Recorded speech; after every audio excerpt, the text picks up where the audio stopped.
Seremoni pembukaan Radar Futsal Wali Kota Cup dilakukan langsung oleh Wali Kota Muhammad Ramdan Pumanto bersama panitia penyelenggara Radar Futsal Wali Kota Cup 2021. Pembukaan berlangsung meriah dengan kehadiran official dan tim yang bertanding dalam turnamen tahunan ini. Turnamen ini sempat ditunda selama 2 tahun karena pandemi COVID-19 yang melanda Kota Makassar. Namun karena tingginya animo para atlet futsal untuk kembali bermain, panitia pun memutuskan membuka kembali gelaran Wali Kota Cup.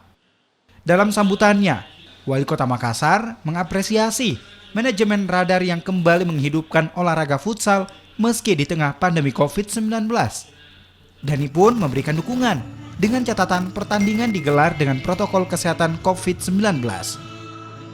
Futsal dan sepak bola itu tidak lain adalah memberikan pesan bahwa insya Allah Makassar dalam keadaan sehat. Walaupun seperti itu bukan berarti kita lengah, kita terus akan menerapkan protokol kesehatan. Walaupun di Kota Makassar sekarang semakin menurun, cenderung menurun dan cenderung bertahan di rendah, tapi itu bukan jaminan untuk kota ini aman.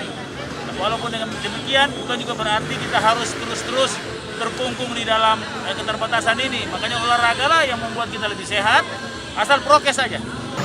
Karena melihat kan beberapa tahun terakhir ini tidak ada event karena efek pandemi, sehingga nampaknya juga permintaan dari beberapa asosiasi, sehingga kita bersama juga dengan asosiasi futsal provinsi untuk menggelar ini.